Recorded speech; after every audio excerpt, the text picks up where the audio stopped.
তো সে যদি 30 বছর টাকা জমায় 3,000 টাকা করে, তবে তার গিয়ে 1 কোটি টাকা জমবে। তো আমরা জেনারেলি এখন যেটা করি, আমরা হচ্ছে আগে ভাবি যে আমরা ধার করে কি করে করব, আমরা টাকা জমিয়ে করতে চাই না, আমাদের যা চাই এক্ষুনি চাই। ঠিক ঠিক, রাইট রাইট রাইট। টাকা জমানো বা নিজের ফাইন্যান্সিয়াল গোল রিচ করা আসলে কোনো ব্যাপারই না। এবং শুধু 1 কোটি নয়, সেটা 2-3 কোটি এবং বেশিও হতে পারে অবশ্যই, তুমি যদি সঠিকভাবে। একদম। এটা হয়ে গেল, তুমি গাড়ি স্টার্ট করার আগে তুমি হেলমেট পরে নিলে, তুমি দেখে নিলে নিচে কোনো তেল টেল পড়ে আছে কিনা, কোনো কিছু পড়ে আছে সব কিছু। এবার তুমি গাড়ি স্টার্ট করো, এবার তুমি ইনভেস্টমেন্ট স্টার্ট করো। ঠিক আছে, সোনা কিনেছিলাম 6 মাস আগে, 10,000 টাকা লাগিয়েছিলাম, দেখ 25,000 টাকা হয়ে গেছে। তুমি বললে আরে ভাই 10,000 টাকা লাগিয়েছিলাম 25,000 টাকা হয়ে গেছে, আমার জীবন থেকে তো বিশাল একটা অপরচুনিটি মিস হয়ে গেল, আমি দুঃখিত হয়ে গেলাম। যদি অপশন ট্রেডিং করে বড়লোক হওয়া যেত, তাহলে যে সবাই লাখ লাখ কোটি কোটি টাকা ইনকাম করত। নমস্কার বন্ধুরা, 2026-এ দাঁড়িয়েও কি আমরা আটকে রয়েছি এলআইসি বা এফডিতে? আজকে আমরা একটা ফিনান্সিয়াল এপিসোড করেছি, পডকাস্ট করেছি, একটা ফিনান্সিয়াল পডকাস্ট। পিক ইন্স্যুরেন্স এবং ইনভেস্টমেন্টের ফাউন্ডার পল্লব দত্ত এবং ফিনান্সিয়াল এক্সপার্ট, তার সাথে আমরা একটা পডকাস্ট করেছি এই বিষয় নিয়ে। আজকে আমরা কথা বলেছি মধ্যবিত্ত মানুষজনকে নিয়ে, যাদের ইনকাম, পারিবারিক ইনকাম বা একজনের ইনকাম বা 4 জনের সংসারে শুধুমাত্র 2 জন ইনকাম করছে 25 থেকে 40 হাজারের মধ্যে মাসিক। তাদের জন্য, তারা যদি 1 কোটি টাকা ইনকাম করতে চায় একটা লম্বা সময় পরে, ঠিক ইনকাম নয়, তারা যদি একটা লম্বা সময় পরে তাদের কোটির গোল নিয়ে রাখে, তারা ছোট্ট থেকে শুরু করে কি করে একটা বড় জায়গায় সেই অর্থটাকে নিয়ে যেতে পারে। এছাড়া আপনার জন্য 2026-এ বিনিয়োগের জন্য সেরা জায়গা কোনটা হতে চলেছে জানিয়েছেন পল্লব দত্ত এই পডকাস্টে।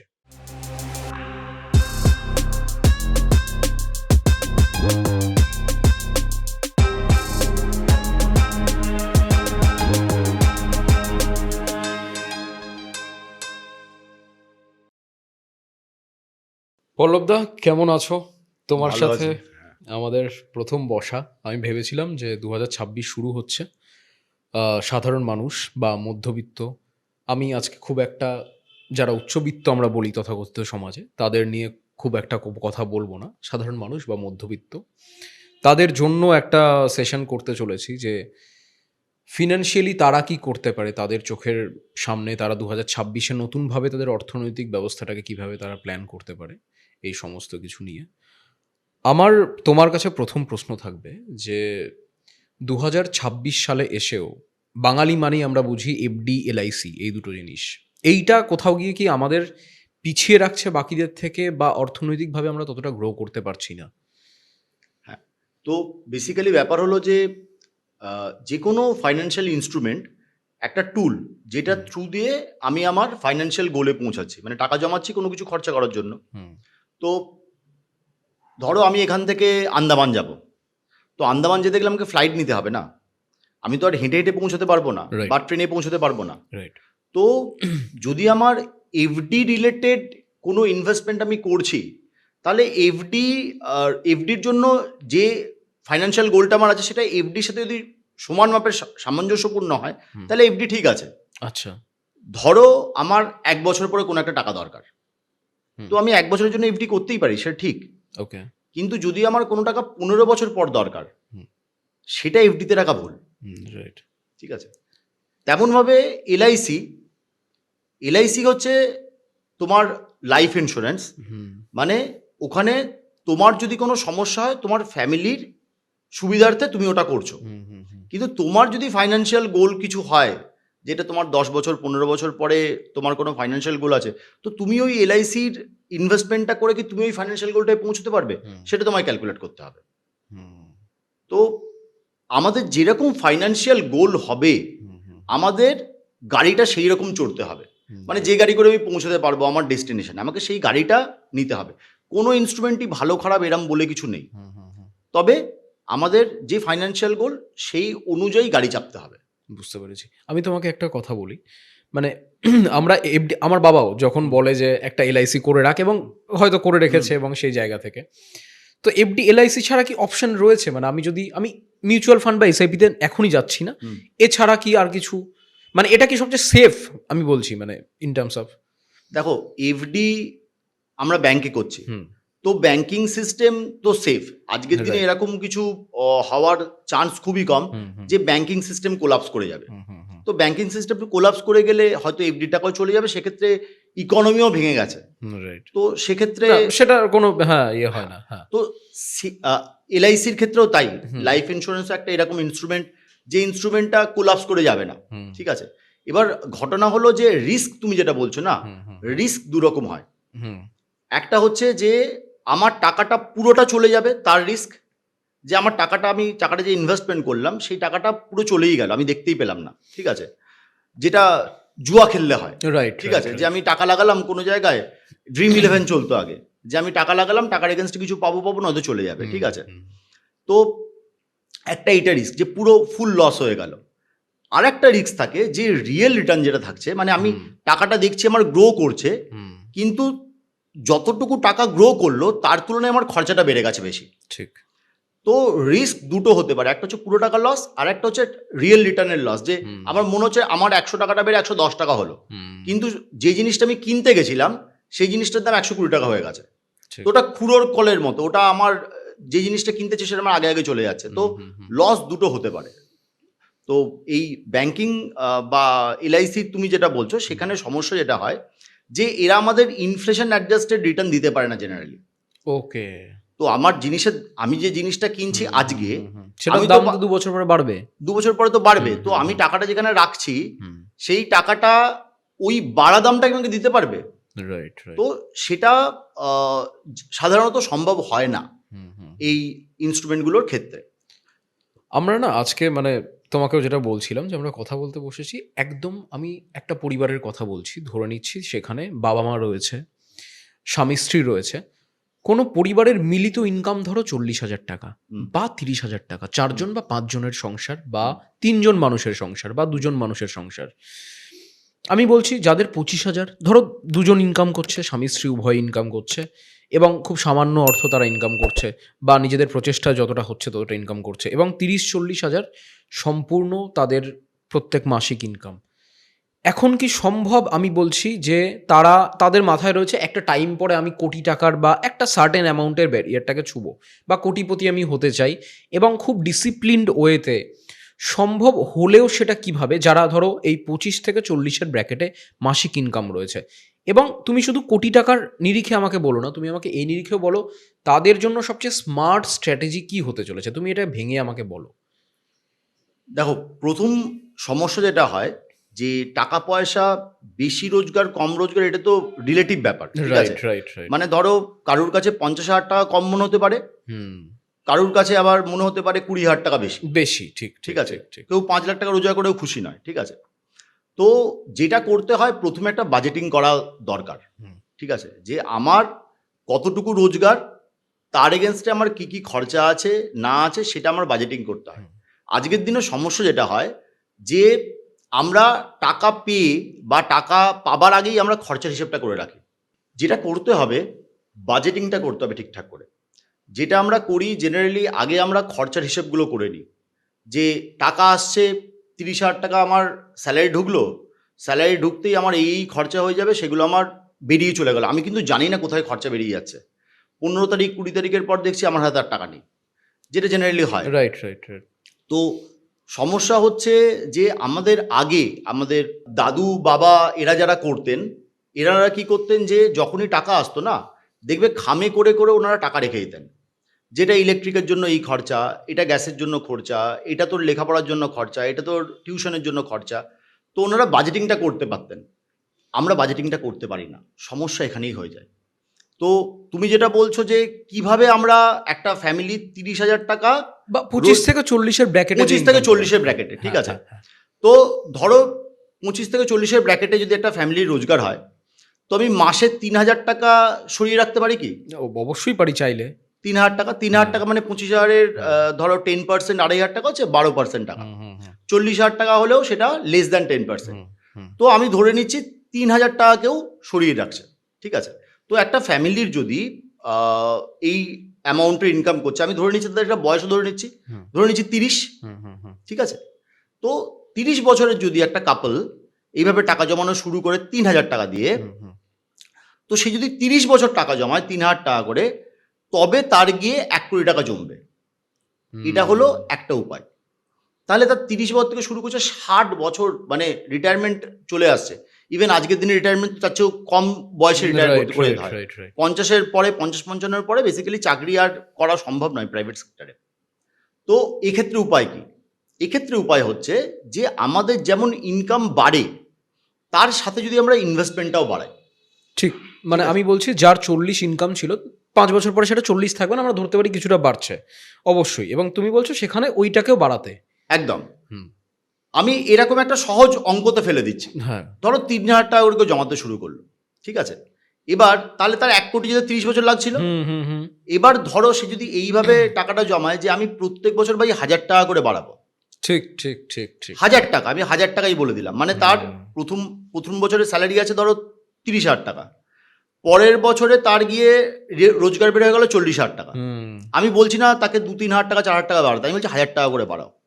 তাহলে এই যে 30 বছরের জার্নি যেটা 1 কোটি হতো, এই জার্নিটাই নেমে আসবে 20 থেকে 21 বছরের মধ্যে। বাহ, 10 বছর কমে গেল। ঠিক আছে? আমাদের ভুল যেটা হয়, আমরা যখন ইনকাম আমাদের বাড়ে আমরা লাক্সারি বাড়িয়ে দিই। ঠিক ঠিক ঠিক। আমরা আগে জুতো পরতাম, ধরো তুমি খাদিমস থেকে পড়তাম, শ্রীলেদার্স থেকে পড়তাম।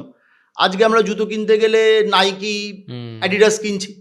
তো 30,000 টাকা রোজগার, আমি কিন্তু 3,000 টাকা জুতো পরছি। ঠিক ঠিক আছে? তো আমি মোজাও পরছি নাইকির, মানে যে মোজাটা কেউ দেখতে পাবে না। ঠিক ঠিক আছে? ঠিক ঠিক। তো মোজাও পরছি ব্র্যান্ডেড, ঘড়িও পরছি ব্র্যান্ডেড, চশমা পরছি ব্র্যান্ডেড, সব কিছু আমি ব্র্যান্ডেড চাই। তো তোমার জীবনে যা যা টাকা পয়সা রিলেটেড যা যা আছে সেগুলো এক একটা ডেস্টিনেশন, ঠিক আছে, এক একটা স্টেশন। তো এই স্টেশনগুলো পৌঁছানোর জন্য তোমাকে প্রথমে যেটা করতে হবে, কোন কোন স্টেশন অবধি আমি পৌঁছাবো সেই স্টেশনগুলোর নাম লিখতে হবে। রাইট। 1 কোটিটা বড় ব্যাপার নয়, ঠিক আছে? হতে পারে যে একটা কাপল যখন শুরু করছে, কেরিয়ার শুরু করছে, তাদের একটা রোজগার আছে এবং তারা রোজগার তাদের বাড়বে। প্রথম দিকে রোজগার কিন্তু বেশি বাড়ে। ধরো 25-30 লেভেলের রোজগারটা যখন প্রথম দিকে বাড়ে তখন কিন্তু 10%, 15% ইনক্রিজ হয় না। হয়তো 25-এর ইনকামটা দেখা গেল 2 বছর পরে 50 হলো, কিন্তু 25-এও গিয়ে সে যে টাকাটা জমাচ্ছিল 50-এ গিয়েও বলছে হ্যাঁ আমি তো টাকা জমাই। ওইটাই জমাচ্ছে সে। কোনটা জমাচ্ছ? 25-এ এটা জমাতাম। খরচাটা ওর বাড়িয়ে দিয়েছে। ঠিক আছে? তো তোমাকে ইনকামের সাথে সাথে তোমাকে সেভিংসও বাড়াতে হবে, ইনভেস্টমেন্ট বাড়াতে হবে। কারণ তোমার জীবনের যে পিট স্টপগুলো আছে সেই পিট স্টপগুলোতে টাকা পয়সা দরকার হয়। তো আমরা জেনারেলি এখন যেটা করি, আমরা হচ্ছে আগে ভাবি যে আমরা ধার করে কি করে করব, আমরা টাকা জমিয়ে করতে চাই না, আমাদের যা চাই এক্ষুনি চাই। ঠিক ঠিক, রাইট রাইট রাইট। আগে কি করতো, আগে ধরো আমাদের বাবারা দাদুরা ধরো বাড়ি তৈরি করতো, তো ধার নিয়ে বাড়ি তৈরি তো করতো না, তখন হোম লোনের অনেক ইন্টারেস্ট ছিল। তো ওনারা ভাবতেন আগে টাকা জমাবো, টাকা জমিয়ে বাড়ি কিনবো। আমরা কি করছি, আমরা ইনকাম শুরু হতে না হতেই দেখছি যে আমি কত টাকা ধার পাবো, তো মাথার ওপর ধারের বোঝা চাপিয়ে নিচ্ছি। ঠিক। তো আমাদের পিট স্টপগুলো লিখতে হবে যে ধরো আমি ধরো আমার ছেলেমেয়ের লেখাপড়া আছে, তো ফিউচার ভ্যালু ক্যালকুলেশন করতে হবে যে আমার ছেলেমেয়ের যদি আজকে লেখাপড়া 5 লাখ টাকা খরচা হয়, 10 লাখ টাকা খরচা হয়, তাহলে আমার ছেলেমেয়ে যখন বড় হচ্ছে 15 বছর পরে তখন কত টাকা লাগতে পারে। ধরো আজকের দিনে দেখলাম 10 লাখ টাকা, আমি ক্যালকুলেশন করলাম 15 বছর পরে সেই 10 লাখ টাকাটা বেড়ে লাগবে আমার 30 লাখ টাকা। ঠিক। তাহলে একটা পিট স্টপ কি হলো, 15 বছরে 30 লাখ। তো এটা হলো তোমার ফার্স্ট পিট স্টপ। এবং আমার ডিফাইন্ড গোল যে 15 বছরে 30 লাখ, এটুকুই চাই। আমার 20 লাখও দরকার নেই, 25 লাখও দরকার নেই, 40 লাখও দরকার নেই, 50 লাখও দরকার নেই, এটা একটা পিট স্টপ। তো এটার জন্য একটা টাকা জমাবো। আর একটা ফাইন্যান্সিয়াল গোল, আমার রিটায়ারমেন্টের ফাইন্যান্সিয়াল গোল হতে পারে, বা আমি কোনো ব্যবসা করব, চাকরি ছাড়বো। আজকাল তো রাইট রাইট। তারপরে সব থেকে বড় কথা স্কিল ডেভেলপমেন্ট। স্কিল ডেভেলপমেন্টের পিছনে খরচা করতে পারি না, সেটা একটা ইনভেস্টমেন্ট অ্যাকচুয়ালি। সেটা ইনভেস্টমেন্ট। হ্যাঁ, যে কোনো তুমি খরচা, দুরকম খরচা হতে পারে। একটা খরচা হচ্ছে যে খরচাটা তোমায় ভবিষ্যতে কিছু ইনকাম করে দেবে, তোমাকে গ্রো করতে সাহায্য করবে, গ্রো করতে সাহায্য করবে, তো যেটার কিছু রিটার্ন আছে। আর একটা হচ্ছে যেটা কিছু রিটার্ন নেই। ঠিক আছে? তো আমরা জেনারেলি এই খরচাগুলো এখন করি যে খরচাগুলোর কোনো রিটার্ন নেই। রিটার্ন কি আছে? 4টে লাইক। আমি নতুন ফোন কিনেছি, আইফোন, পিছনে কমলা রঙের ওই একটা অরেঞ্জ কালারের দেওয়া আছে, আমি সেলফি তুললাম তো করে পোস্ট করে দিলাম যে আমি আইফোন কিনেছি। রাইট। তার ইএমআই মাসে 5,000 টাকা, লোকজন বাবা আরে আইফোন কিনেছিস ভাই, দারুণ একটা টেস্টোস্টেরন বুস্ট হলো, ঠিক আছে, কিন্তু তারপরে পরের মাসে গিয়ে যখন আসছে যে পরের মাসে 5,000 টাকা দিতে হবে, তখন মনে হচ্ছে ভাই না কিনলেই হতো। তো আমরা জেনারেলি এখন সবকিছু এক্ষুনি চাই, তো সেইটা সমস্যা হয়। তো যে কোনো ফ্যামিলিতে তুমি যেটা বলছো, যে আমি যেভাবে বললাম, যদি বাজেটিং করে নিজের ফাইন্যান্সিয়াল গোলগুলো ডিফাইন করে যদি টুকটুক করে ইনভেস্টমেন্ট করে, তাহলে টাকা জমানো বা নিজের ফাইন্যান্সিয়াল গোল রিচ করা আসলে কোনো ব্যাপারই নয়। এবং শুধু 1 কোটি নয়, সেটা 2-3 কোটি এবং বেশিও হতে পারে অবশ্যই, তুমি যদি সঠিকভাবে। একদম কোটি টাকাটা আমাদের একটা আসলে প্রথম কোটিটা পৌঁছানো খুব কঠিন। প্রথম কোটিটা পৌঁছানো খুব কঠিন। তো তারপরের কোটি কিন্তু বিশেষ সমস্যা হয় না। মানে আমি ধরো বলছি, এই ভদ্রলোকের কথা এটা বললাম, যে কেউ যদি 3,000 টাকা করে একটা ধরো ইনভেস্টমেন্ট করছে, ধরো এসআইপি করলো 3,000 টাকা করে, এবং প্রত্যেক বছর 1,000 টাকা করে বাড়লো, তার 20-21 বছরে 1 কোটি টাকা জমলো। এবার ও যদি ওখানে গিয়ে ইনভেস্টমেন্ট বন্ধও করে দেয়, ধরো বন্ধ করে দিলাম, আর ইনভেস্টমেন্ট করলাম না, তাহলে ওই 1 কোটি থেকে পরের 1 কোটি যেতে 12%-এ 6 বছর সময় লাগবে। মানে পরের প্রথম 1 কোটি করতে 20 বছর লাগলো, পরের 1 কোটি without investing a single Penney 6 বছর লাগবে, পরের 1 কোটি যেতে 2 কোটি, 6 বছর 12%-এ। তো তারপরে 6 বছরে 4 কোটি। তো এইভাবে ব্যাপারটা হয়। তো তুমি একটু সাধারণ মানুষের জন্য আরেকটু ব্রেকডাউন করে দাও। অনেক মানুষ এটাও জানে না কোথায় করা। আমি বলছি না এক্স্যাক্ট কিছু তুমি বলো, বাট তুমি কিছু অপশন এরকম করতে একটু বলে দিতে পারো, যে দেখো রাস্তাটাও দেখিয়ে দিতে পারো। হ্যাঁ, দেখো প্রথম কথা হলো যে ফার্স্ট যেটা টিপ, সেটা হলো যে ইউপিআই যেটা দিয়ে খরচা করি না সাধারণ মানুষের জন্য, ইউপিআই যেটা দিয়ে খরচা করি, ইউপিআই এর জন্য একটা আলাদা ব্যাংক অ্যাকাউন্ট করতে হবে। ওকে, মানে আমার স্যালারি যে অ্যাকাউন্টটায় ঢুকছে সেটা সেই ইউপিআই নয়, ইউপিআই করব না। আমি ধরে নেবো আমি মাসে 3,000 টাকা খরচা করতে পারি বা 5,000 টাকা খরচা করতে পারি, আমি স্যালারি পাওয়ার পর 3,000 টাকা ইউপিআই অ্যাকাউন্টে ঢুকিয়ে দেবো। তো ইউপিআই অ্যাকাউন্ট দিয়ে আমি খরচা করব, যখন ওই টাকাটা শেষ হয়ে গেল, মানে আমার এই মাসে বাজেট শেষ। যদি 10 তারিখে শেষ হয়ে যায়, তাহলে 10 তারিখেই শেষ হয়ে যাবে ভাই, তারপরে তোমাকে কষ্ট করে চালাতে হবে, ঠিক আছে? তো 1 মাস কষ্ট করলে পরের বছর তুমি ওই 3,000 টাকাটাই চালাবে, কারণ ইউপিআই দিয়ে টাকা দিতে গায়ে লাগে না, ক্যাশ টাকা দিতে গায়ে লাগে। সত্যি কথা। তুমি 500 টাকার একটা নোট কাউকে দাও, আর 500 টাকার ইউপিআই করো, দুটোর ফিলিং আলাদা, সাইকোলজিক্যাল একটা ব্যাপার রয়েছে, সাইকোলজিক্যাল ব্যাপার আছে। তো তোমাকে প্রথমে ইউপিআই এর ব্যাংক অ্যাকাউন্টটা আলাদা করতে হবে, ঠিক আছে? এখানে তুমি তোমার নিজেকে আটকে দিলে, ঠিক আছে? তারপরে যেটা করতে হবে, যে তোমার ওই ছোট ছোট হিসেবগুলো করতে হবে, যে আমি কতবার সুইগি জোম্যাটো করবো, ঠিক আছে? আমরা র্যান্ডাম সুইগি জোম্যাটো করি, ঠিক আছে? তো সুইগি জোম্যাটো কবার করবো সেটা আমাকে দেখতে হবে, আমি কোন ক্যাফেতে খাবার খাবো, ঠিক আছে? আমার বন্ধু ইনস্টাগ্রামে ছবি দিয়েছে যে ওই ক্যাফেতে গিয়ে কফি খাচ্ছে, একটা কফির দাম 500 টাকা, তো আমার সেটাকে রেপ্লিকেট করতে গিয়ে আমার 1,000 টাকা খরচা হয়ে গেল। বেসিক্যালি লাইফস্টাইল ম্যানেজমেন্টের কথা তুমি বলছো, যে সঠিকভাবে যদি লাইফস্টাইল ম্যানেজ করতে পারি তাহলেই অনেকটা সম্ভব আর কি। একদম, মানে আমরা ওই পিট স্টপ তোমাকে করতে হবে লাইফে, যে আমি কি কি করতে পারি, আমার এই রোজগার দিয়ে কি কি করতে পারি, সেগুলো ওকে ডিফাইন করতে হবে, লিখতে হবে।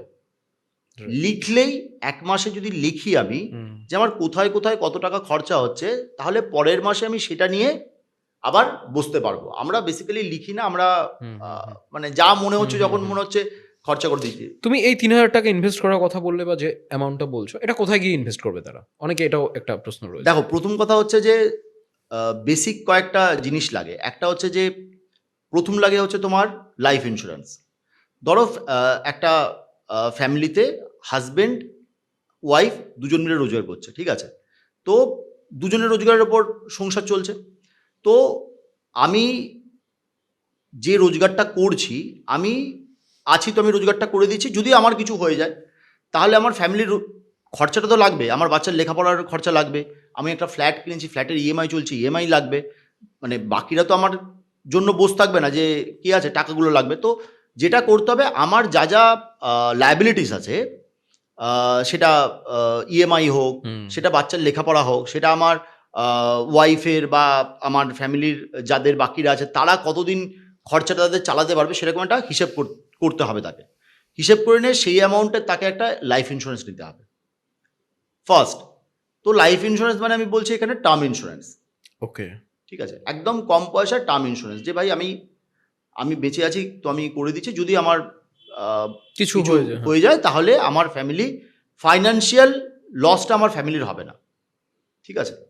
বাড়ির সামনে এসে কেউ বলবে না আমার টাকা চাই, টাকা দাও, আমি টাকা দিতে পারছি না, এরকম ব্যাপার হবে না। এটা হলো ফার্স্ট জিনিস। সেকেন্ড জিনিস করতে হবে কি, তার একটা হেলথ ইন্স্যুরেন্স করতে হবে সলিড। কারণ শরীর খারাপ হয়ে গেলে হসপিটাল খরচা এরকম হতে পারে যে ভাই আমার 5 বছর 7 বছর 10 বছরের সেভিংস, বাড়ি ঘর দর সোনা দানা সব চলে যেতে পারে। তো আমাকে একটা হেলথ ইন্স্যুরেন্স দিতে হবে, যে আমার কোনো কিছু যদি হয়ে যায় তাহলে আমার মেডিকেল খরচা ইন্স্যুরেন্স কোম্পানি দেবে। তো এটা হয়ে গেল, তুমি গাড়ি স্টার্ট করার আগে তুমি হেলমেট পরে নিলে, তুমি দেখে নিলে নিচে কোনো তেল টেল পড়ে আছে কিনা, কোনো কিছু পড়ে যাবে, সব কিছু হলো, এবার তুমি গাড়ি স্টার্ট করো, এবার তুমি ইনভেস্টমেন্ট স্টার্ট করবে, ঠিক আছে। তো ইনভেস্টমেন্টের মধ্যেও আরও কী কী জিনিস থাকে, ইনভেস্টমেন্টের মধ্যে জিনিস থাকে কি, আমার একটা এমার্জেন্সি ফান্ড রাখতে হবে।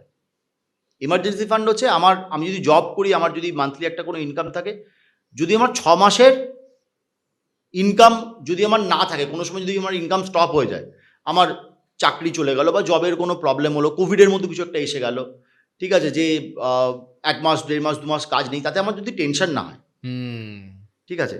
তো টাকা আমাদের কি করে বলো তো, টাকা আমাদের মেন্টালি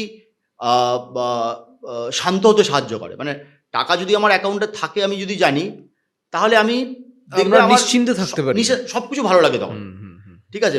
কিন্তু তোমার অ্যাকাউন্টে যদি টাকা না থাকে, তুমি দেখবে তোমার কোনো কিছুই ভালো লাগবে না, তোমার সামনে যতই ভালো খাবার এনে দিক, খাবারটা তোমার খেতে টাকা ভালো না লাগবে একটা না। মাথায় সিকিউরিটির মতো সাইকোলজিক্যালি কাজ করে। একদম। যাই তো হ্যাভ দ্যাট। তোমাকে একটা এমার্জেন্সি ফান্ড ক্রিয়েট করতে হবে, যে তোমার 6 মাসের খরচা ভাই চলে যাবে। তো life insurance, health insurance, emergency fund হয়ে গেল। ইমার্জেন্সি ফান্ড আমি একদম একটা ব্যাংকে এফডি করে রাখবো, ঠিক আছে, যাতে আমার যখনই দরকার লাগবে আমি তখনই ভাঙিয়ে নিতে পারবো, ঠিক আছে। সেভিংস অ্যাকাউন্টে রাখবো না, কিন্তু সেভিংস অ্যাকাউন্টে রাখলে খরচা হয়ে যাবে, ঠিক আছে। তো এগুলো হয়ে যাওয়ার পর তারপরে আমি এবার আমার লম্বা যে গোলগুলো আছে সেগুলো আমি লিখবো, যে আমার এরপরের বড় খরচা কি আছে। বড় খরচা কি হতে পারে, বড় খরচা হতে পারে আমার বাচ্চা নার্সারিতে পড়ছে, ছোট স্কুলে পড়ছে, বড় স্কুলে ভর্তি করতে হবে, 2 বছর পরে 1 লাখ টাকা দরকার, তো সেটাও লিখতে হবে। তারপরে বড় বড় গোলগুলো আছে, হায়ার স্টাডিজ করানোর গোল, বা ধরো তোমার রিটায়ারমেন্টের গোল, বা তুমি একটা ভাবছো ব্যবসা করবে তার গোল, এই গোলগুলো লিখতে হবে। লিখে এবার লম্বা যে গোলগুলো আছে সেই গোলগুলো কিন্তু আমাকে ইনভেস্টমেন্ট করতে হবে। তখন কিন্তু শুধু সেভিংসে কাজ দেবে না, যেগুলো নিয়ার গোল আছে সেগুলো সেভিংস, আর যেগুলো লম্বা গোল আছে সেগুলো তোমাকে ইনভেস্টমেন্ট করতে হবে, নয়তো তুমি ওখানে পৌঁছতে পারবে না। ওই খুঁড়োর কলের মতো তোমার ওগুলো দূরে দূরে দূরে দূরে যেতেই থাকবে, ধার করতে হবে। এক মিনিট, আমার খুব কাছের মানুষ, আমার খুব কাছের বন্ধু অনিমেষ গুহ রয়, একজন ইন্ডিপেন্ডেন্ট আর্টিস্ট। তার একটা গান এসছে মজুদগি বলে, সরস্বতী পুজোর প্রাককালে একটি সোলফুল রোম্যান্টিক ট্র্যাক। আপনারা যারা গান শুনতে ভালোবাসেন এবং ইন্ডিপেন্ডেন্ট আর্টিস্টদের কাজ দেখতে চান বা শুনতে চান, তারা গিয়ে এই কাজটি দেখতে পারেন, শুনতে পারেন। গানটি মজুদগি গানটি ইউটিউব অ্যাভেলেবেল হয়ে গেছে বেশ অনেকটা সময় আগেই, রিসেন্ট সময় সমস্ত অডিও প্ল্যাটফর্মসে চলে এসছে। সমস্ত অডিও প্ল্যাটফর্মসের লিঙ্ক দেওয়া রইল আমার ডেসক্রিপশন বক্সে। আপনারা গিয়ে শুনুন এবং জানাবেন কেমন লাগলো আপনাদের এই গানটি মজুদগি।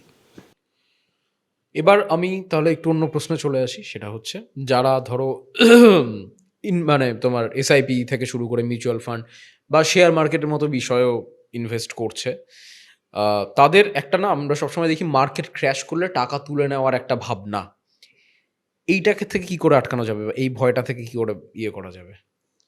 দেখো, একটা ব্যাপার তোমাকে বুঝতে হবে, তোমার তুমি যদি ইনভেস্টমেন্ট করতে চাও, তুমি যদি নর্মাল এফডি বা ধরো এলআইসি এই টাইপের ইনস্ট্রুমেন্টগুলো থেকে তুমি যে রিটার্নটা পাচ্ছ, যে টাকাটা তোমার যেভাবে বাড়ছে, এর থেকে বেশি তোমায় যদি করতে হয় তাহলে তোমায় কিছু রিস্ক নিতেই হবে।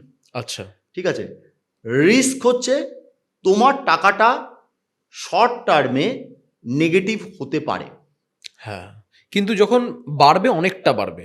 হ্যাঁ, এবার এই যে ধরো মার্কেট ক্র্যাশ হলে যেটা টাকা বার করে নেওয়ার ব্যাপার, আমি তোমাকে একটা জাস্ট উদাহরণ দিচ্ছি। খুব রিসেন্টলি 2020 কোভিড, রাইট, ঠিক আছে, 2020 কোভিডে মোটামুটি তুমি ধরে রাখো মার্কেট 40% মতো ডাউন হয়েছিল। মানে কারুর যদি 10 লাখ টাকা ছিল পোর্টফোলিওতে, তাহলে কোভিডের সময় তার 10 লাখ টাকাটা কমে হয়ে গেছিল 6 লাখ টাকা।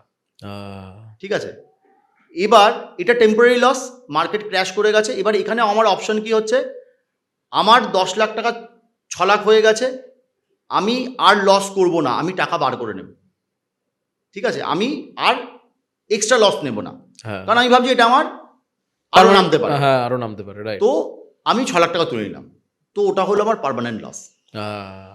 এবার ধরো যে তোলেনি টাকাটা, যে টাকাটা ওখানে ওইভাবেই রেখে দিয়েছে, তার ওই 10 লাখ থেকে 6 লাখ হয়ে আজকে তার কিন্তু রিটার্ন 25 লাখ। ঠিক আছে, তাহলে যে তুলে নিয়েছে তার পার্মানেন্ট লস, আর যে তোলেনি তার টেম্পোরারি লস। মার্কেট ক্র্যাশ হয়ে গেলে কি করব, এই প্রশ্নটা আমি মাঝে মাঝেই শুনি। তো তুমি আমাকে একটা কথা বলো, ধরো তোমার একটা ব্র্যান্ডের জুতো খুব ভালো লাগে, তুমি অনেকদিন ধরে কিনবে ভাবছো, এবার হঠাৎ করে তুমি দেখলে ওই ব্র্যান্ডের জুতোর উপর 50% ডিসকাউন্ট, কি করবে তুমি? কিনবে না কিনবে না? আমরা তো কিনে নি জেনারেলি, কম দামে পেলে বলে কিনে নিলে। হ্যাঁ, ঠিক আছে, যে আমার একটা জুতোর দাম 5,000 টাকা ছিল, 2,500 টাকায় পেয়ে গেলাম, 3,000 টাকায় পেয়ে গেলাম, কিনে নিলাম। ঠিক আছে, তো তোমার মার্কেট ক্র্যাশ করে গেছে, মানে তুমি তোমার টাকাটা যে যে জায়গায় ইনভেস্টমেন্ট হচ্ছিল, যে যে কোম্পানির শেয়ার কেনা হচ্ছিল, সেগুলোর দাম কমে গেছে। তো তুমি আজকে যদি সেই জিনিসগুলো কেন, তুমি কম পয়সা পাচ্ছ। বুঝতে পারছো? আমরা আসলে কি করি, এই যে টাকা তুলে নিই, তার কারণ আমরা আমাদের পোর্টফোলিওটাকে না আমাদের মেজাজ ঠিক রাখার মতো একটা ইনস্ট্রুমেন্ট বলে ভাবি। ঠিক, মানে ধরো বাড়িতে বউর সাথে ঝগড়া হয়েছে, অশান্তি, মন মেজাজ খারাপ, ফোন খুলে পোর্টফোলিওটা বার করলাম, আচ্ছা ইনভেস্টমেন্ট ভ্যালু 5 লাখ টাকা হয়ে গেছে 10 লাখ টাকা, মন খুশি, বউয়ের গালাগালি আর কানে লাগছে না। ঠিক আছে, কিন্তু তোমার পোর্টফোলিও তুমি যদি এই কাজে ইউজ করো, তাহলে কি হচ্ছে, এটা কমে গেলে আবার ধরো তুমি একটা ভালো জায়গায় গেছো, ঘুরতে গেছো, খুব আনন্দ হচ্ছে, ওই হচ্ছে, কিন্তু তুমি তোমার ইনভেস্টমেন্ট ভ্যালুটা দেখলে তোমার 5 লাখটা 10 লাখ হয়ে গেছিলো, হঠাৎ করে একদিন মার্কেট পড়ে গেছে, তুমি দেখলে তোমার 10 লাখ টাকা তুমি 8 লাখ হয়ে গেছে। তখন তোমার পুরো প্রোগ্রামটাই তেতো হয়ে গেল, যে আরে 2 লাখ টাকা লস হয়ে গেছে। কিন্তু ওই যে প্রফিটটা হয়েছিল, ওই প্রফিটটাও স্ট্যাটিক নয়, রাইট, তোমার এই লসটাও স্ট্যাটিক নয়, স্ট্যাটিক নয়। ঠিক আছে, কিন্তু আমরা ইনভেস্টমেন্ট পোর্টফোলিও সবসময় আমাদের মুড ঠিক রাখার জন্য ইউজ করি। তোমার তো টাকাটা লাগছে 10 বছর পরে, তাহলে এখন যদি মার্কেট ক্র্যাশ করেছে, মানে সেল লেগেছে মার্কেটে, গিয়ে কেনো জিনিস। আমরা বলছি আরে পার্মানেন্ট লস হয়ে গেল ভাই, 10 লাখ টাকাটা 5 লাখ হয়ে গেল। 10 লাখ টাকাটা 5 লাখ হয়েছে মানে আজকে 10 লাখের মাল 5 লাখে পাওয়া যাচ্ছে, মানে 10 টাকার মাল 5 টাকায় পাওয়া যাচ্ছে। আমি বেশি কিনে রাখবো তুলে, ভবিষ্যতে আমার কাজে লাগবে। তো মার্কেট ক্র্যাশ বেসিক্যালি অপরচুনিটি, কিন্তু আমরা না জেনে ইনভেস্টমেন্ট করি ভাই। আমরা ইনভেস্টমেন্ট ভাবি যে সবসময় বাড়া হবে, তো বাড়া কোনো অপশন হয় না, মানে সবসময় বেড়ে যাবে এরকম কোনো অপশন হয় না। তোমার ওপর নিচ করেই তুমি একটা জীবন ভাবো না, তোমার জীবন কি সব দিন কি সমানভাবে চলে না? তুমি কি রোজ দিন ঘুম থেকে সমানভাবে ওঠো না? প্রতিদিন তোমার মনটা মুড ভালো থাকে না, মুড ভালো যাচ্ছে না, শরীর খারাপ হচ্ছে, তাহলে কি করি আমরা? শরীর খারাপ যেদিন করলে আমরা হাল ছেড়ে দিই না, আমরা ডাক্তার দেখাই, ওষুধ খাই, আবার পরের দিনকে ভালো থাকার চেষ্টা করি। মানে তোমাকে লংটা মাথায় রাখতে হবে, এবং এটা ভাবলে চলবে না যে এখন ক্র্যাশ হলো না, তুমি দেখোই না, আমার মনে হয় বেটার না, তোমাকে জানতে হবে, তোমাকে জেনে করতে হবে। আমরা বেসিক্যালি না জেনে করি। বন্ধু বলছে আরে তুই জানিস ভাই, সোনা কিনে নিয়েছি ভাই, ঠিক আছে, সোনা কিনেছিলাম 6 মাস আগে, 10,000 টাকা লাগিয়েছিলাম, দেখ 25,000 টাকা হয়ে গেছে। তুমি বললে আরে ভাই 10,000 টাকা লাগিয়েছিলাম, 25,000 টাকা হয়ে গেছে, আমার জীবন থেকে তো বিশাল একটা অপরচুনিটি মিস হয়ে গেল, আমি দুঃখিত হয়ে গেলাম। ঠিক আছে, তুমি কিন্তু অন্য ইনভেস্টমেন্ট করছো, তোমার 5 লাখ টাকা জমে আছে তোমার পোর্টফোলিওতে, কিন্তু তোমার 5 লাখ টাকা জমাটার আনন্দ নেই তখন তোমার বন্ধু যে ওই 10 লাখ লাগিয়ে 25 লাখ করেছে, সে টাকাটা এখন তুলেও নেয়নি, কিন্তু কিছু করেনি, কিন্তু ও যেটা করেছে সেটা আনন্দে তুমি পেলে না, ফিয়ার অফ মিসিং আউট হয়ে গেল। তো ইনভেস্টমেন্টটা জেনে করতে হবে, এটা লং টার্ম গেম, একদিন দুদিনে কিচ্ছু হয় না। ঠিক আছে, তো সবসময় জেনে রাখবে মার্কেট ক্র্যাশ মানে অপরচুনিটি। আমি তোমাকে কাছে এবার একটা প্রশ্ন চলে আসবো, যে আগামী 5 থেকে 10 বছরে ভারতবর্ষের জন্য, মানে ভারতবর্ষে ইনভেস্টমেন্টের সবচেয়ে সঠিক সেক্টর বা সঠিক জায়গা কোনগুলো হতে চলেছে? সাপোজ ধরো ইভি বা এই ধরনের যেগুলো আমরা শুনে থাকি, তো এটার তুমি আমাকে কিছু এক্সাম্পল দাও। সবচেয়ে বুদ্ধিমানের কাজ কোনটা হবে আমাদের জন্য, যে 5 থেকে 10 বছর আগামী কি কোথায় আমরা ইনভেস্ট করতে পারি? সবাই যেখানে বলছে সেখানে ইনভেস্টমেন্ট করবে না। আচ্ছা। যখনই তুমি জেনে রাখবে যে তোমার পাড়ার চায়ের দোকান, হ্যাঁ। ঠিক আছে, তোমার পাড়ার মোড়ের বল্টুদা, হুম। তোমার অফিসের কলিগ, হুম। সবাই যখন বলছে যে এই জিনিসটা কিনে নে, এটা ভবিষ্যতে অনেক বাড়বে, তখন তুমি বুঝে নেবে যে ওটার ফুল টাইম চলে এসছে। এবার ওটা সবাই জেনে গেছে, সবাই তো ইনভেস্টমেন্ট করেছে, ওর দাম অলরেডি বেড়ে গেছে। Right, right. তো তোমাকে এমন জায়গায় ইনভেস্টমেন্ট করতে হবে যেটার কথা কেউ বলছে না। হুম। এবার তুমি যদি আমাকে বলো পল্লবদা তাহলে সেটা কোনটা, হ্যাঁ, মানে আমি উদাহরণ ধরো কেউ জানতে চাইছে এক্সাম্পল, তাহলে তো আমি সেটা জেনে গেছি, তাহলে সেটাও বেড়ে গেছে। যেটা কেউ জানে না সেখানে ইনভেস্টমেন্ট করতে হবে, সেটা আমিও জানি না, তুমিও জানো না। রাইট। তোমাকে যেটা ইনভেস্টমেন্ট করতে হবে, তোমাকে ইকোনমিতে ইনভেস্টমেন্ট করতে হবে, অল ওভার ইকোনমিতে অ্যাসেট অ্যালোকেশন করে, ডাইভার্সিফাই করে। এটাই একমাত্র উপায়। আমি তোমাকে বলতেই পারি যে এই সেক্টরটা অনেক বাড়বে, ওই সেক্টরটা অনেক বাড়বে, কিন্তু ঘটনা হচ্ছে আলটিমেটলি কেউ জানে না যে এই যে বাড়ার জার্নিটা কতটা স্মুথ থাকবে। লোকে তোমার থেকে স্মুথনেস চায়, লোকে তোমার থেকে টিপ চাইছে না। ঠিক, ঠিক। ইনভেস্টমেন্ট টাকা বাড়ার টিপ চাইছে না, লোকজন চাইছে ম্যাজিক, লোকজন চাইছে স্মুথনেস। আমি 100 টাকা লাগাবো, 100 টাকা, কালকে 200 টাকা, পরশু 300 টাকা, পরশু 400 টাকা, এইভাবে লিফটের মতো বাড়তে থাকবে, উঠতে থাকবে, কিন্তু কারোর সেটা জানা নেই। ঠিক। ঠিক আছে, তোমাকে অ্যাসেট অ্যালোকেশন করতে হবে, একমাত্র জিনিস। তোমার টাকা ইনভেস্টমেন্ট করতে হবে, তোমার টাকা ইকুইটিতে রাখতে হবে, গোল্ডে রাখতে হবে, তোমার টাকা ব্যাংকে রাখতে হবে, কিছু টাকার ইন্স্যুরেন্স করে রাখতে হবে। ইকুইটির মধ্যেও, মানে আমি যে মিউচুয়াল ফান্ড বলছি, মিউচুয়াল ফান্ডের মধ্যেও তোমাকে লার্জ ক্যাপ ফান্ড রাখতে হবে, মিড ক্যাপ ফান্ড রাখতে হবে। Don't go for any sector, ঠিক আছে, স্পেসিফিক এটাই বাড়বে, এটাতেই লাগবো, এইরকম কথা কিন্তু সাধারণ মানুষের জন্য নয়। ভুল এটা। ভুল মানে কারোর লেগে গেল তো লেগে গেল, মানে ধরো আমি আজকে, ধরো আজকের দিনে সবাই বলছে আমি গোল্ডে ইনভেস্টমেন্টের কথা, ঠিক আছে, তো গোল্ডের দাম আমরা জানি লাস্ট 1 বছরে প্রচুর বেড়েছে। তাহলে কোন সময় ইনভেস্টমেন্ট করাটা বেশি ভালো ছিল? 2 বছর আগে না এখন? 2 বছর আগে, 2 বছর আগে। কিন্তু তখন তো কেউ বলেনি যে গোল্ডে ইনভেস্টমেন্ট করো। ঠিক, ঠিক, ঠিক। তখন সবাই বলছে ইভি স্টক কেন, ঠিক আছে। তো বেসিক্যালি ইনভেস্টমেন্টের কথা কেউ জানে না, যারা বলে তারা তুক্কা মারে। এবার লেগে গেলে যেমন কি হয় যে আমরা কারুর যখন কারুর বাচ্চা হয় আমরা কি বলি, কেউ বলে ছেলে হবে, কেউ বলে মেয়ে হবে। তো যে কোনো তো একটা হবে, যেই হয়ে ছেলে, আমি বললাম ছেলে হয়েছে 50% চান্স, আমি বললাম দেখলে আমি বলেছিলাম। এটা ওরকম ব্যাপার, এটা এরকম ব্যাপার। তোমাকে ডাইভার্সিফাই করেই ইনভেস্টমেন্ট করতে হবে, অ্যাসেট অ্যালোকেশন করতে হবে, সব জিনিস সমানভাবে বাড়ে না। নতুন ধরো যারা শেয়ার মার্কেটে আসছে, তারা অপশন ট্রেডিং করে কি বড়লোক হতে পারবে? মানে এটা একটা প্রশ্ন থাকে প্রত্যেকের। অপশন ট্রেডিং করে দেখো, সিম্পল ব্যাপার বোঝো, যদি অপশন ট্রেডিং করে বড়লোক হওয়া যেত তাহলে যে সবাই লাখ লাখ কোটি কোটি টাকা ইনকাম করতো। সেবির ডেটা বলছে 95% লোক যারা অপশন ট্রেডিং করছে, ইনভেস্টর যারা অপশন ট্রেডিং করছে, 95% আর লুজিং মানি। মানে কুইক মানি ট্র্যাপে সবাই পড়ছে তো অ্যাকচুয়ালি। কুইক মানি সবার চাই, কুইক মানির জন্যই আজকে যত চিট ফান্ড গেছে। রাইট, রাইট, ঠিক আছে। গ্রিড অ্যান্ড ফিয়ার, দেখো মানুষের ইনভেস্টমেন্টকে দুটো জিনিস চালনা করে, গ্রিড অ্যান্ড ফিয়ার, লোভ আর ভয়, ঠিক আছে। তো লোভ কি? লোভ হচ্ছে টাকাটা চটচট চটচট করে বেড়ে যাবে, আর ফিয়ার হচ্ছে আমার টাকাটা লস হয়ে গেল পুরো, ঠিক আছে। মানুষ এই ট্র্যাপের মধ্যে ঘোরাফেরা করে। তো too good to be true, যেরকম কোনো যদি তোমার কাছে অপশন আসে সেটা ঠিক নয়। অপশন ট্রেডিংয়ে বড় লোক হয় ইনস্টিটিউশনরা, মানে ওখানে তো কেউ টাকা কারুর বাড়ছে মানে কারুর কমছে, মানে তোমার টাকা লস হচ্ছে মানে কেউ টাকা রোজগার করছে, তোমার টাকা রোজগার হচ্ছে মানে কেউ লস করছে, ঠিক আছে।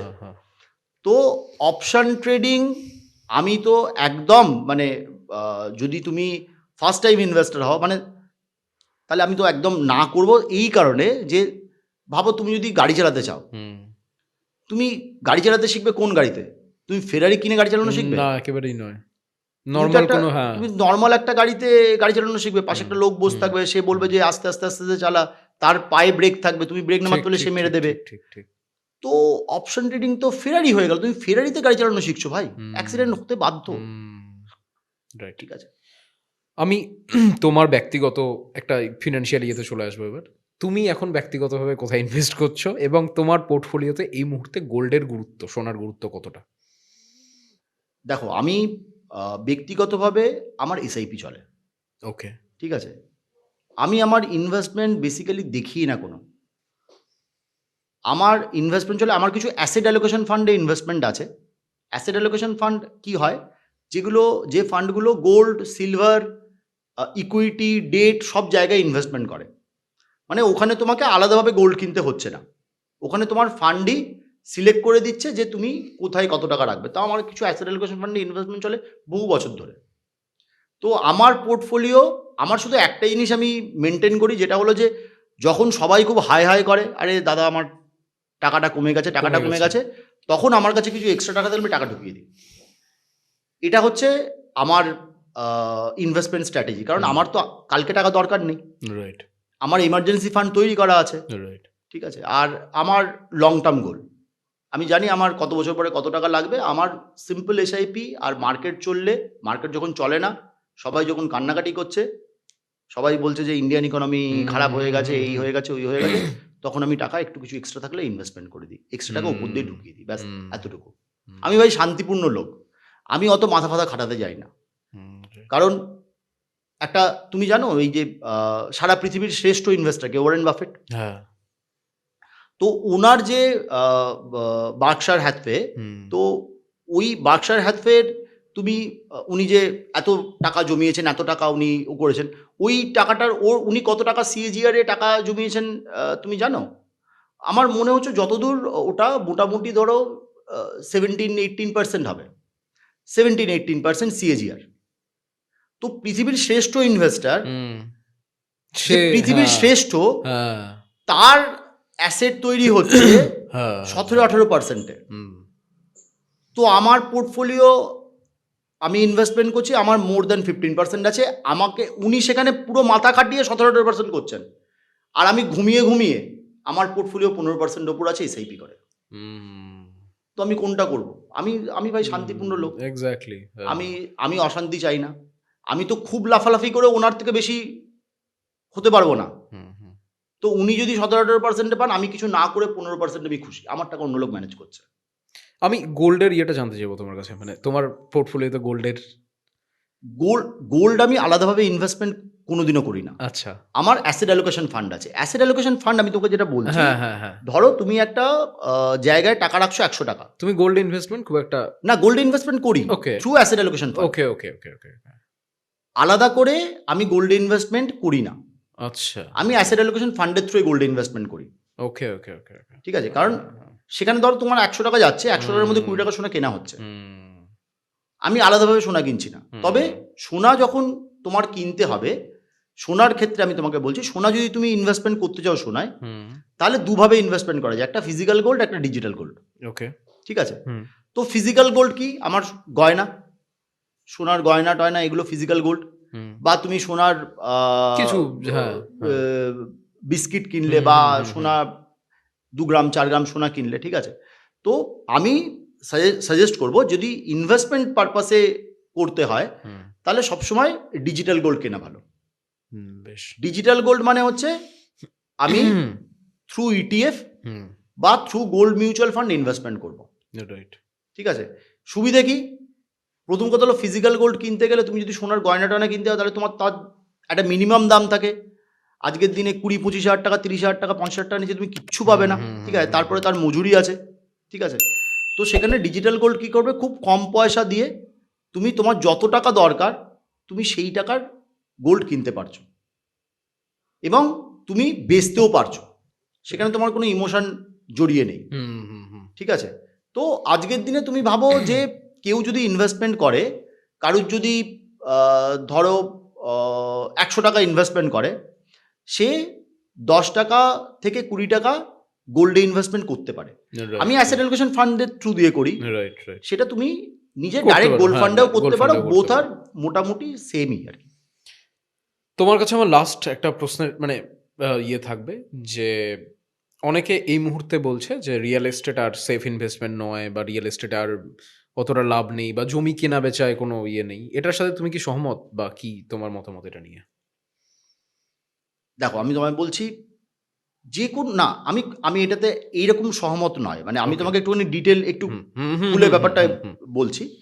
যেটা হলো যে ধরো জমি কিনতে গেলে, ধরো আজকে তুমি যে এরিয়ায় রয়েছো, কলকাতা এরিয়ায়, এই এরিয়ায় একটা জমি কিনতে গেলে কত টাকা লাগবে? 1 কোটির নিচে তো বোধহয় না, মনে হয় না। এবার কতজনের কাছে প্রথম কথা 1 কোটি টাকা আছে? হুম, তাহলে ফার্স্ট কি হচ্ছে? ফার্স্ট হচ্ছে তোমার ফান্ডের একটা ক্রাঞ্চ, হুম, হুম, হুম, যে আমি আমার পছন্দ মতো জমি কিনতে গেলে আমার টাকা বেশি লাগছে। হুম, সেকেন্ড জিনিস হলো, ধরো তোমার আজকে একটা 1 কোটির জমি আছে, হুম, তোমার আছে 1 কোটির জমি, রাইট, ধরে নিলাম। ঠিক আছে, তোমার 20 লাখ টাকা দরকার 7 দিনে, কি করবে তুমি? 20 লাখ টাকা দরকার 7 দিনে। 7 দিনে তোমার কাছে 1 কোটির জমি আছে, তুমি আচ্ছা, কি করবে?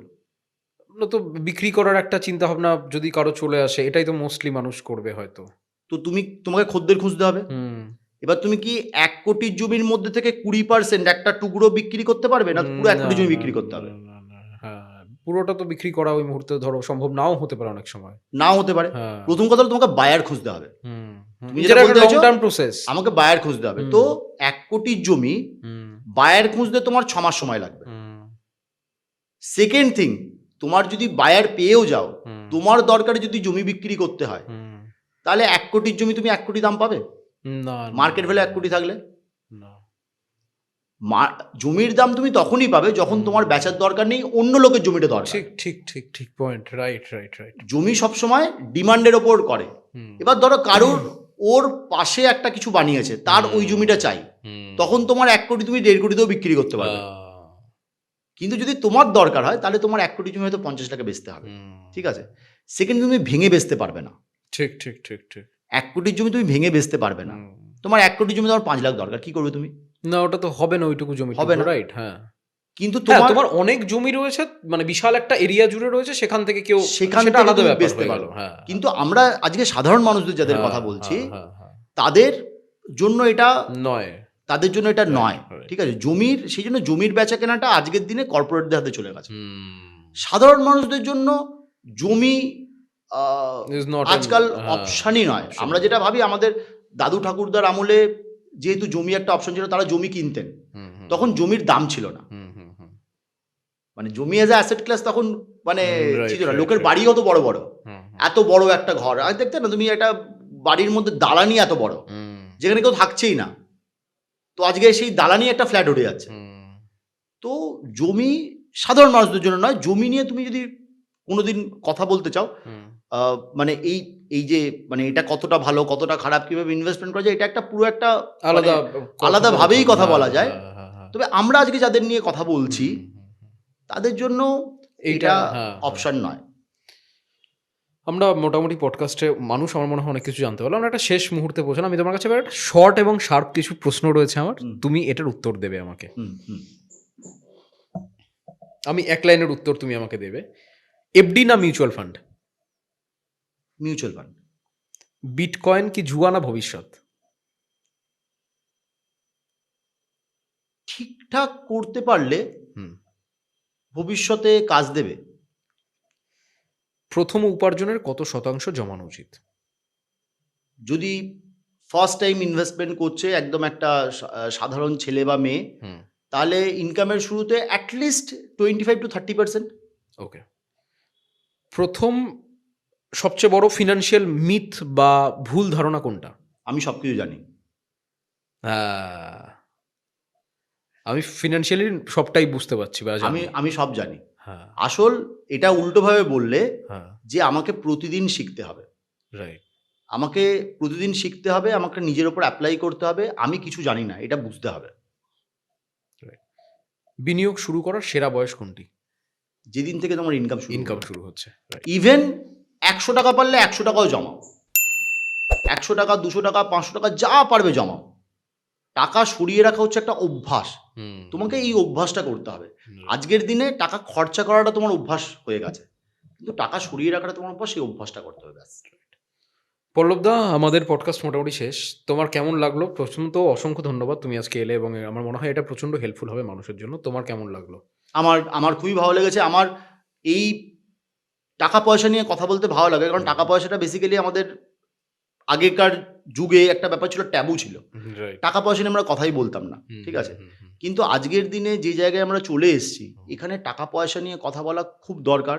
কারণ আমাদের স্কুল, কলেজ কোনো জায়গায় টাকা পয়সা নিয়ে কথা বলা শেখায় না, রাইট, রাইট, ঠিক আছে? কারণ টাকা পয়সার জন্য সবকিছু করা। তো টাকা পয়সা নিয়ে কথা বলতে আমার সবসময় এবং ভালো লাগে। আজকে আমরা না সেই মানুষগুলোকে কভার করলাম হয়তো যারা এই 25 থেকে 40 এর ব্র্যাকেট, একটা সাধারণ মানুষ প্রত্যেক দিনের যারা খেটে খাচ্ছে তাদের জন্য আমার মনে হয় কভার করলাম। তো এটা মনে হয় খুব সুন্দর হলো এবং উপকৃত হয় মানুষ। থ্যাংক ইউ পল্লবদা, so much. Thank you so much.